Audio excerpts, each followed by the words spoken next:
Hey, come sit with me for a second. I remember staring into a magnifying mirror at 2 a.m. convinced my nose was just broken. Like no amount of washing my face was ever gonna fix those tiny dark dots scattered across it. I tried scrubbing harder. I tried toothpaste, if you can believe that. Nothing worked, and honestly, it made things worse. So today we're doing this properly, slowly, gently. I'm gonna walk you through a full deep pore cleanse, and by the end, you're going to actually understand what's happening on your skin, not just watch it happen. Here's the thing almost nobody explains clearly. Not every dark dot on your nose is even a blackhead. A lot of what we see are actually sebaceous filaments, these tiny natural tube-like structures inside your pores, whose entire job is to carry oil up to the surface so your skin doesn't dry out. They're not clogged, they're not dirty, they're just doing their job, and they refill within days no matter what you do, because your skin never stops producing oil. Blackheads are different. That's when a pore actually gets clogged, oil, dead skin, sometimes a bit of debris, and once that plug hits air, it oxidizes and turns that dark brown-black color. That's not dirt either, by the way. It's chemistry, not hygiene. Dermatologists usually say the same thing. You don't want to be aggressive with either one. Rough scrubbing or forceful squeezing can actually damage the pore lining, cause tiny broken capillaries, and leave marks that last a lot longer than the blackhead ever would have. So, slow, gentle, on purpose. That's the whole philosophy today. First, a gentle oil-based double cleanse. This breaks down sunscreen, sebum, and surface buildup without stripping the skin barrier.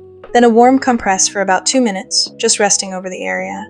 Warmth softens the plug inside the pore and makes everything that follows so much easier and less traumatic for your skin. A light chemical exfoliant with salicylic acid can help here too, since it's oil-soluble and works its way into the pore itself rather than just sitting on top of the skin.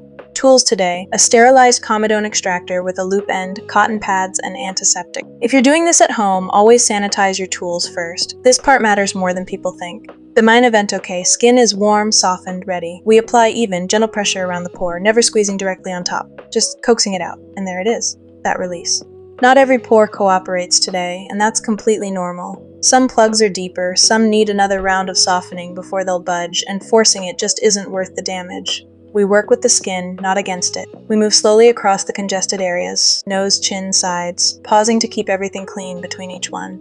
Aftercare immediately after, the pore is technically an open wound for a few hours, so this part isn't optional. A gentle antiseptic wipe first, then something calming and anti-inflammatory. Centella asiatica is one dermatologists point to often, because it helps soothe irritation and supports the skin barrier while it resets. Follow with a lightweight, fragrance-free moisturizer with ceramides, to help rebuild that barrier we just disturbed. What we don't do: makeup for the rest of the day, direct sun without SPF, or touching the area with unwashed hands. Give it time to actually heal. Bonus tips: a few quick things before we wrap up. 1. Don't do full extractions more than once every 2 to 3 weeks. Your skin needs recovery time. 2. If a pore doesn't release easily, after 2 gentle attempts, leave it. Come back another day. 3. Salicylic acid or niacinamide in your regular routine will do more for long-term prevention than any single extraction session ever will. 4. Sebaceous filaments will always come back. That's not failure, that's just skin biology. Wrap up, look at that. Clean, calm breathing again.